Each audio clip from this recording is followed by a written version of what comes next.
Hello guys, welcome back to the channel. My name's Chris and this is my Lord of the Rings hobby, and today we are painting the Morannon Orcs of Mordor, the ones you see on the Pelennor fields and also the Siege of Minas Tirith. Now these are great because they come into your box sets for, of course, the Battle of Pelennor and also the Battle of Osgiliath box set was released recently. So what we're going to do is a nice steady coat, very easy, of lead belcher, water that down, paint that all over the model. I do apologise for the quality every now and again. I've set up a new system. I will be getting more lights eventually, probably in the next couple of weeks when I come back from holiday. So I do apologise for the lighting, but I just wanted to try something a bit different rather than use my phone because my phone's not great. Yeah, so all we do is look for all the metal bits. So you can see we're doing all the armour, the shims, the feet. Of course, the hammer is holding the little, I don't know, a mace, I think you would call that. Just a side note too, the reason this guy's got a shield and as it is, it's actually from the Gothmog shield, and that's also Gothmog's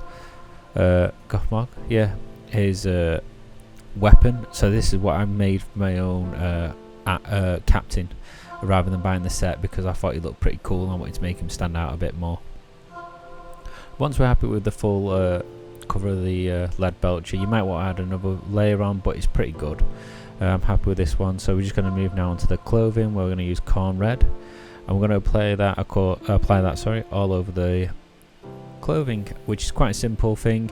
Just be careful. I'm never going to put shades on. I I try and do all my coats first, all around the model. Make sure that's all covered, and then once I'm happy with that, that's when I'll add a shade, especially for the Morannon Orcs and normally Orcs anyway.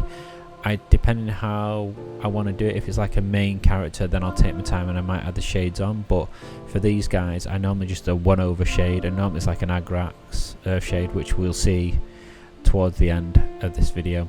So once we're happy with the covering of the clothing, what we're going to do is go into the wood effect now.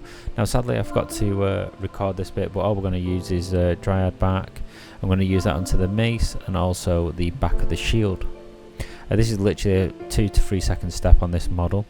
So once we're happy with that, we're just going to quickly jump on to now the leather details. Now that's anywhere from straps around the arms, keeping the armour on, and his belt buckle and so forth. So just take your time. We're going to try not to get it on anything. If we do, don't worry. Main thing is we're only putting base colours on, so we can quickly go back, and I do that quite a few times every now and again, depending what sort of speed I am painting.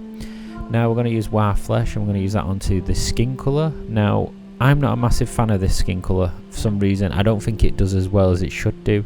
It might be me personally, but I'd rather use like a Caliban green instead, or the other one which I can't remember off the top of my head. Maybe a different green. I am looking at different greens all the time, especially for orc colouring, because if you look at Lord of the Rings, he does a really good job at bringing out different colours. So that's just something for me to think about in the future.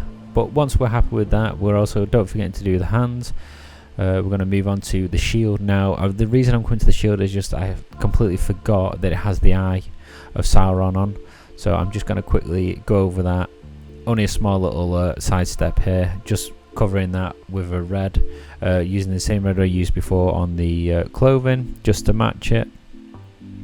Yeah, and just putting that. This detail's quite thingy, so I just use this soft edge of my side of my brush, just to make sure I kind of, because I didn't want to paint it, I kind of just wanted to skim over it. So as you can see now, the model's starting to look there. I've gone around, I've tied it up, and what we're going to do now is look at Agrax Earthshade. This is the one I talked about before, and we're just going to absolutely cape the model all over it. And we're just going to take our time, and we don't want it to pool, so if we can, like I said, take your time. Anything what pulls, just literally wipe off the excess off your brush, pick it back up, and either move it around onto the model or just wipe it off. Use your brush, it'll absorb it, quickly clean your brush off, and then use it again on tissue paper and so forth. So the next colour we're going to do is Black Legion. I forgot to do this before, but it's neither here or there. And this is going to go on his hair and the back of his shoes. Just any little details we've got to add before. So once we're happy with that, we're going to look at our first highlights, and that's going to be the skin. So we're going to use Warboss Green, and we're just going to look at doing his nose, his mouth area, cheek, forehead, anything basically what stands out and what you want to bring a bit of detail to, including the ears and so forth. Once we finish that highlight, we're going to do Skaven Blight Dinge, and we're going to do that onto the black areas. So we're looking at his hair and the bottom of his shoe. So we're just going to slowly, on the side of our brushes, just literally scrape over the model is probably the best way of saying it, and just try and let the brush do the details, and the lifted bits up off the model catch the brush really easy. So our next colour is going to be Wazdacker Red, and of course we're going to use that on all the red material. Just take your time again, make sure we're not going to go over the bits we've already done.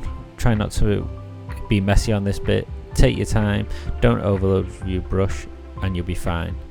So what we're going to do really is look for the folds of the clothing, anything what stands out, any corners, edges. That's what we got to look for here.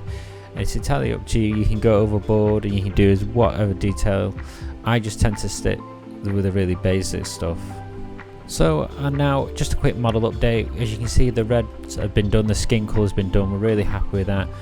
Now what I'm going to do is look at doing the metal. So we're going to use Stormhost Silver for this one. It's entirely up to you if you want to do this bit. As you can see by the armour itself, it looks really groggy and so forth.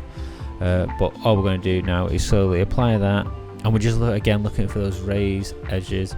I do probably use more of the side of my brush than the tip of the brush, depending what sort of detail I am doing.